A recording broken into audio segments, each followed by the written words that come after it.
ပိုက်ဆံအမြောင်းများနဲ့ဖန်တီးထားတဲ့ပါတီပွဲကြီးတစ်ခုမှာထူးခြားတဲ့စိန်ခေါ်မှုတွေရှိနေခဲ့ပါတယ်။ပိတ်ဆွေကမမျှော်လင့်တဲ့အခြေအနေတွေကိုစိတ်ဝင်စားသူတူဆိုရင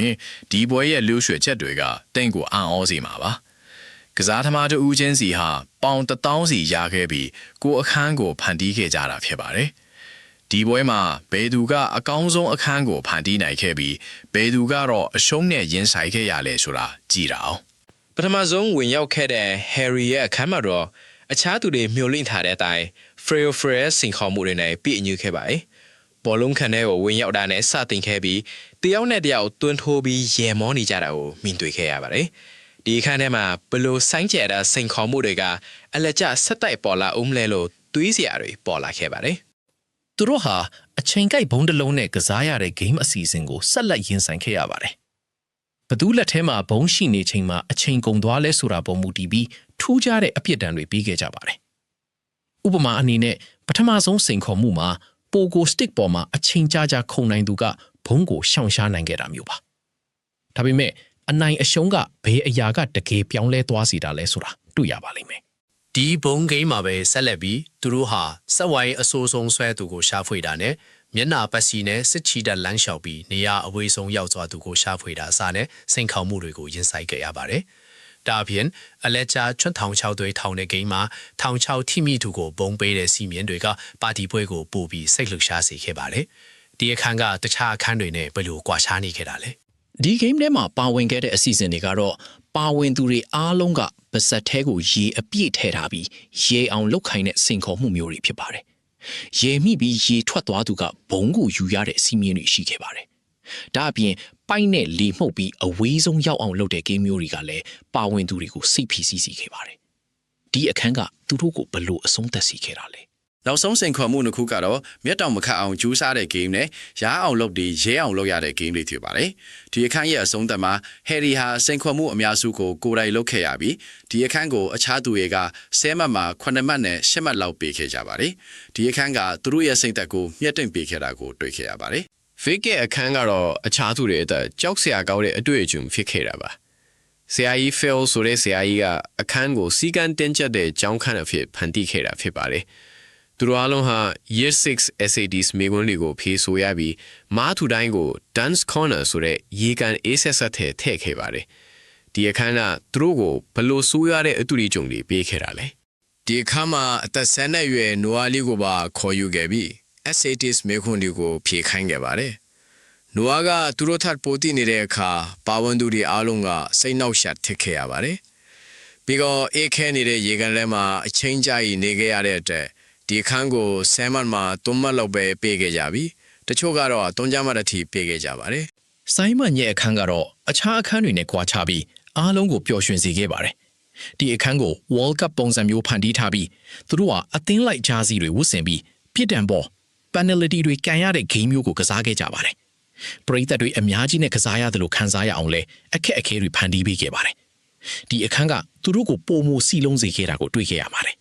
ဘောလုံးကဘယ်မှာလဲဆိုတဲ့ game မျိုးလိုလဲကစားခဲ့ကြပြီးကစားသမားတွေကိုခွဲခြားသိမြင်ဖို့စိန်ခေါ်ခဲ့ပါတယ်။နောက်ပြီး Ronaldo တို့ Sturridge တို့ Peter Crouch တို့လိုကစားသမားကြီးတွေရဲ့ goal သွင်းပြီးအောင်ပွဲခံတာတွေကိုအတူယူဖန်တီးခိုင်းခဲ့ပါတယ်။ဒီအခန်းကအားလုံးကိုစိတ်လှုပ်ရှားမှုအပြည့်နဲ့ပျော်ရွှင်စေခဲ့တဲ့အတွက်10မှတ်မှာ10မှတ်နဲ့9မှတ်လောက်ထိပေးခဲ့ကြပါတယ်။ Josh ရဲ့အခန်းကတော့ဈေးပေါ်တာ versus ဈေးကြီးတာဆိုတဲ့အတွေ့အကြုံကိုပေးခဲ့ပါတယ်။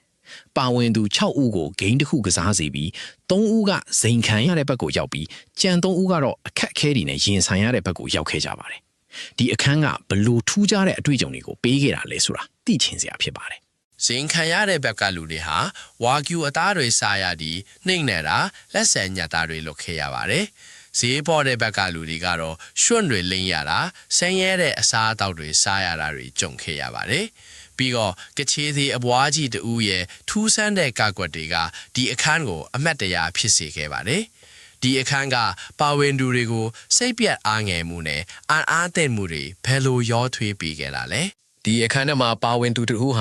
ာတွားကြားထိုးတံနဲ့လက်မှာထိုးသွင်းတံရရခဲ့တာမျိုးထိခဲ့တာပါ။ဒါအဖြစ်ကချေးသေးအပွားကြီးကြောင့်လည်းစိတ်ပလက်ခဲ့ရတယ်လို့ပြောကြပါတယ်။ဒါပေမဲ့အချို့ကတော့ဒီအခန်းရဲ့ဖန်တီးနိုင်စွမ်းကိုချီးကျူးပြီး10မှတ်မှာ10မှတ်လောက်ထိပြီးခဲ့ကြပါတယ်။ တကယ်တော့ဘသူကဒီအခန်းလေးကနေအကျိုးအများဆုံးရခဲ့တာလဲ တော်ဘီရဲ့အခန်းကတော့ show what ဆန်နဲ့တော့ရှာဖွေဦးဂိမ်းမျိုးဖြစ်ပါတယ်ဒီအခန်းထဲမှာတော့ငါးဟုကိုရှာဖွေရပြီးတစ်ခုချင်းစီကိုဘေးက show what data တွေနဲ့တွဲဖတ်ထားပါတယ်တော့မတွေ့သူကဒီအခန်းထဲမှာထာဝရပိတ်မိနေမှာဖြစ်ပါတယ်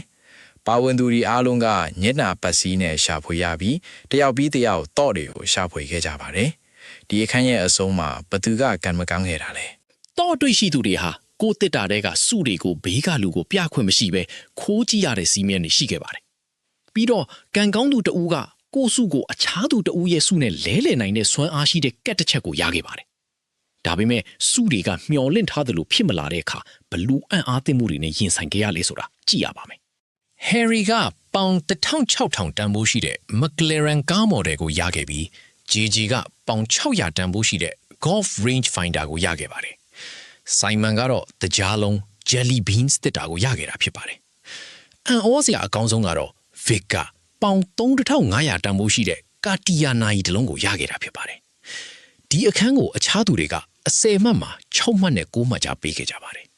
ဘီစင်ကာရဲ့အခန်းကတော့ဘာနဲ့လောင်ကစားဆိုင်ပုံစံမျိုးဖန်တီးထားခဲ့ရဖြစ်ပါတယ်သူတို့ကရန်ပုံငွေအတွက်ဘောလုံးပွဲတွေကိုလောင်ကစားတဲ့ဂိမ်းမျိုးကိုကစားခဲ့ကြပါတယ်ပတ်စံအမြောင်များလောင်ခဲ့ကြပေမဲ့ဘောလုံးပွဲရလဒ်တွေကမျောလင့်ထားသလိုဖြစ်မလာတဲ့အခါသူတို့ရဲ့မျက်နှာတွေမှာစိုးရိမ်မှုတွေပြည့်နှက်နေခဲ့ပါတယ်ဒီအခန်းထဲမှာမြားပစ်တာဖဲကစားတာနဲ့အခြားကန်ဆယ်မဲဂိမ်းတွေပါဝင်ခဲ့ပါတယ်လောင်ကစားပြီးအရှုံးနဲ့ရင်ဆိုင်ခဲ့ရတဲ့ Harry နဲ့ KSI ကတော့အပြစ်ဒဏ်အဖြစ် fruit machine လို့ခေါ်တဲ့အသီးပုံစံစက်ရုပ်လိုလောက်ခိုင်းခံခဲ့ရပါတယ်။ဒီအခန်းကအများစုကိုပျော်ရွှင်စေခဲ့ပေမဲ့အရှုံးသမားတွေအတွက်တော့အမှတ်တရဆိုဖြစ်ခဲ့ပါတယ်။နောက်ဆုံးအခန်းတွေအားလုံးပြီးဆုံးတဲ့အခါရမှတ်တွေကိုစုစည်းခဲ့ကြပါတယ်။အနိုင်ဆုံးရမှတ်6မှတ်နဲ့ Vic ကနောက်ဆုံးနေရာမှာရပ်တည်ခဲ့ပါတယ်။ဒုတိယအနိုင်ဆုံးရမှတ်28မှတ်နဲ့ Josh ကရပ်တည်ခဲ့ပြီးတတိယနေရာမှာတော့ Toby က32မှတ်ရခဲ့ပါတယ်။ဘာဇင်ကာက39မှတ်နဲ့စတုတ္ထနေရာ KSI က42မှတ်နဲ့တတိယနေရာရခဲ့ပါတယ်။အမြင့်ဆုံးရမှတ်50မှတ်နဲ့ဆိုင်မွန်ကတော့အနိုင်ရရှိသူဖြစ်ခဲ့ပါတယ်။ Vic ဟာအရှုံးသမားအဖြစ်ဘောလုံးကန်ထဲမှာ one shot တထံပြရတဲ့အဖြစ်တံကိုခံခဲ့ရပါတယ်။ဒါကတော့ဒီလိုဖန်တီးထားတဲ့ဂိမ်းတွေမှာပါဝင်သူတွေရဲ့စိတ်ဓာတ်နဲ့အတွေ့အကြုံတွေကိုဘလို့လှစ်ဟပြသလဲဆိုတဲ့အံ့မခံဥပမာတစ်ခုပါပဲ။